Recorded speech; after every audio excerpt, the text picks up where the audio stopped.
So most of you guys have figured this out by now. I'm using this YouTube channel to just air out all my confessions. I've had about 5 or 6 jobs in my life. Every one of them has that one rule that they hold above all the rest of them. You know, at GameStop they tell you, push the pre-orders. Best Buy they tell you, don't steal. At Hard Rock Hotel, guess what the rule was that we had? No fraternizing with the guests. Okay, Jay-Z and his entourage are staying at the hotel this weekend. Pool hours are now extended to 11 o'clock. And don't have sex with any of the guests, okay? Alright, go team. I walk into the break room one day and everybody's just calling out numbers, like with big smiles on their face, like 5, 3, 1.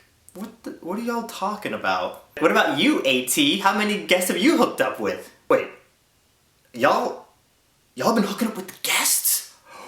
And then the manager walks in and I'm kind of just like, whoa. And they look at her and they're like, what about you?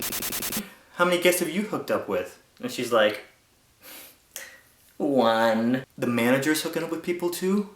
So in my head, I'm kind of like, is that how we're gonna play it now? And I instantly start to remember how many girls I've turned down when they're like, hey, come back to my room. And I'm like, madam, no.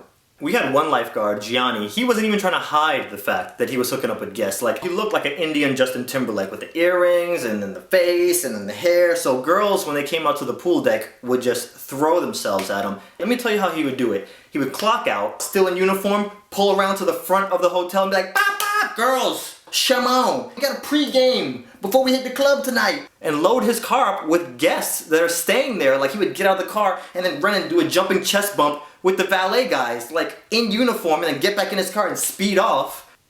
This dude's gonna get fired, like, any day now. The other lifeguards would try to drive me to the club with them every day after work. These guys would spend their entire paychecks on alcohol. Now see, it was all good and dandy until we actually got to the club.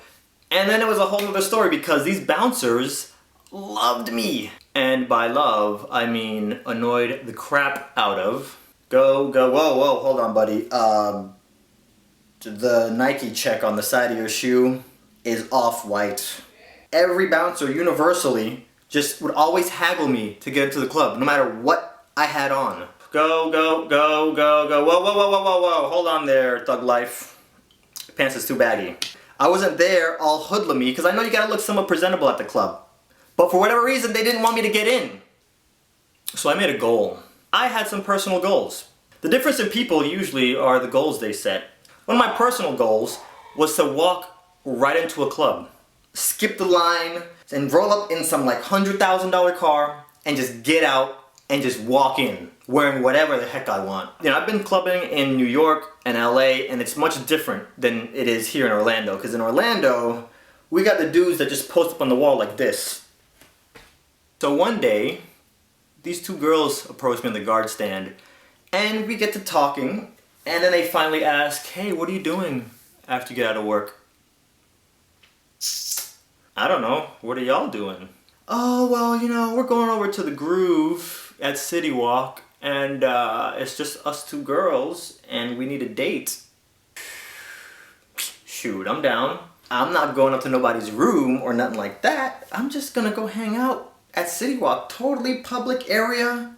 It's all good. I know I'm gonna have a problem with the bouncer, but it's whatever. So we're walking through City Walk, and the girl on my right grabs my arm and puts it over her shoulder. And the girl on the left sees this and takes my other arm and puts it over her shoulder. So now we're approaching the club, and I got a bad girl on each arm. I'm double fisting at this point. And I get in line, and then I see the bouncer go like this. He's like, skip the whole line, dude just lets us right in. We get into this club, and this is back when I wasn't opposed to the booty dancing. So you know what was going down that dance floor? We was making swoozy sandwiches all up in that place. It was me, and then these girls were just like, I can't even... This video would be flagged if I started showing you guys what was going on that dance floor. It was that serious. And technically, I accomplished my goal, walking right up to the club and just getting right in without being haggled. But it still felt kinda empty.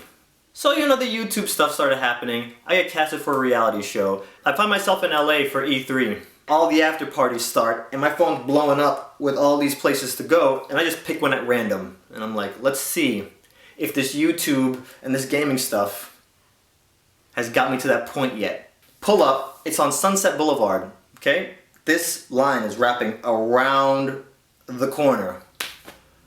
I walk up to the dude and I'm like, I'm Swoozy. Walked right in. Thank you, YouTube.